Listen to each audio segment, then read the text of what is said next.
Pro Group Management. Workers' comp that works for you. This is 7 at 7 from the Las Vegas Review-Journal. Good morning, everyone. I'm Renee Summerhour. We start off with your health news this morning, sponsored by 4M Dental. Love your smile again. Hundreds of people say our choice, our freedom, protesting the state's COVID vaccine mandates.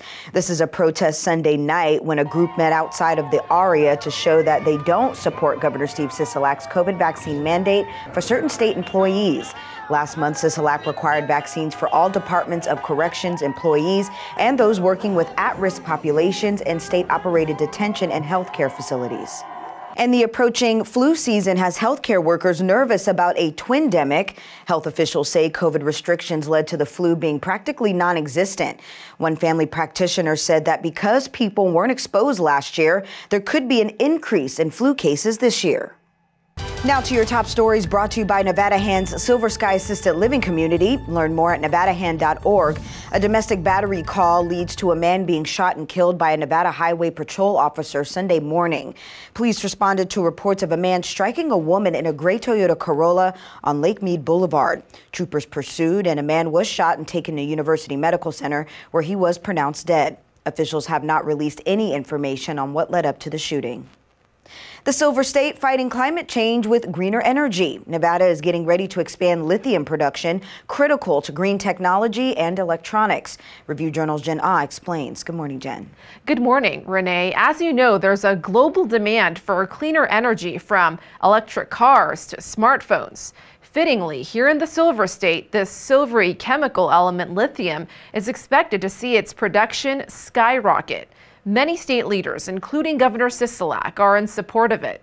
You're looking at Albemarle's lithium mine in Silver Peak, Nevada. Here we have most of our well production pumping the brine to this collector line and essentially starting the evaporation process, which will take course over the next 18 months. However, opponents are concerned lithium mining operations will adversely affect nearby plants, wildlife, groundwater, and other natural resources. Meanwhile, over in California, mining production at Thacker Pass lithium deposit is slated to start next year, thought to be the largest lithium deposit in North America and potentially the world. Renee? And Las Vegas remembers the victims of the Route 91 Harvest Festival in the 4th annual reading of the names. Mayor CAROLYN GOODMAN and the city's communication director read the names of all who lost their lives in the worst mass shooting in modern-day history. The tribute took place at the Las Vegas Community Healing Garden. The ceremony was one of many that took place Friday. A place to come reflect, keep each victim alive in our cherished and your cherished memories. And he was known as the patriarch of the Guard, according to Governor Steve Sisolak. Bob Herbert, a longtime aide to former Senator Harry Reid and Nevada Army National Guard leader, died in a car crash in September, a shock to his friends and family.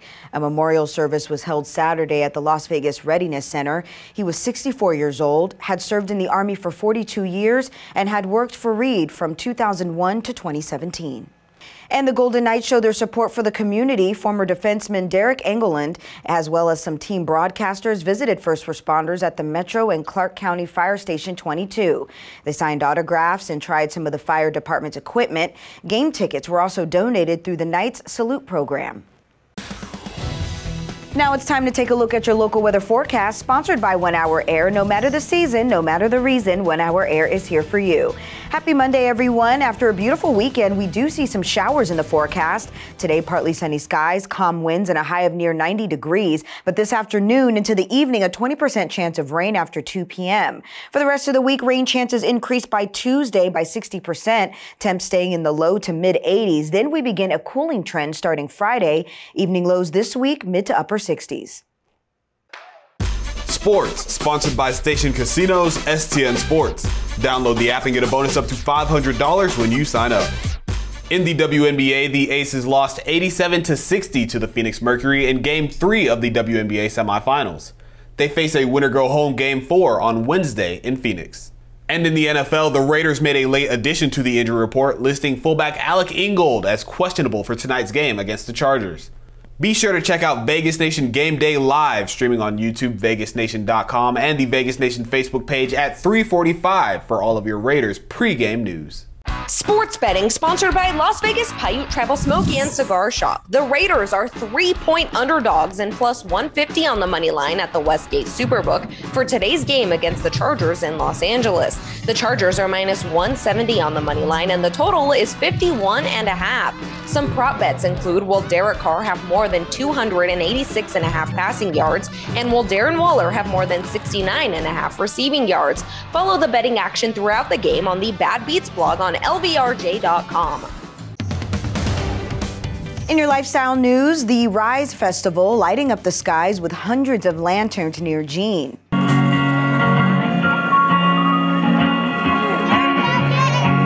The event brought people together to write messages inside their lanterns before sending them into the night sky Friday night.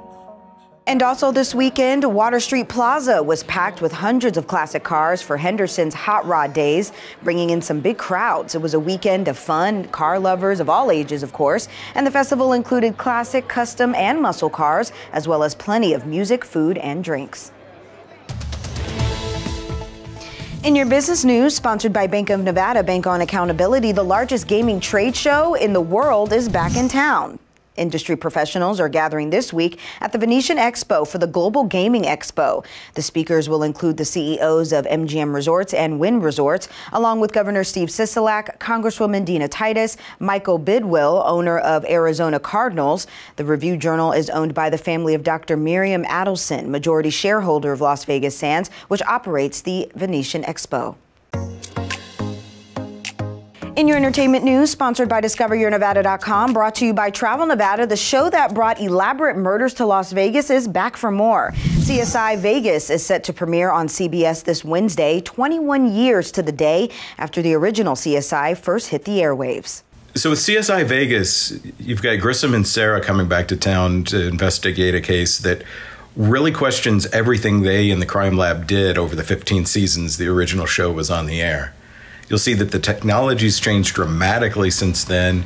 And honestly, Las Vegas has changed quite a bit too. Thank you for watching 7 at 7 a.m. I'm Renee Summerhour. If you have Amazon Fire TV, search Review Journal to download our channel. Watch Las Vegas breaking news streaming live on your OTT device. And if you're watching 7 at 7 on YouTube, don't forget to give us a like and hit that subscribe button down below. We'll see you back here later today for 7 at 7 p.m. from the Las Vegas Review Journal. Have a great day. Review Journal Studio, sponsored by Adam Kuttner. Get the maximum settlement as quickly as possible. This 7 at 7 update, sponsored by Pro Group Management. You're watching 7 at 7 from the Las Vegas Review Journal.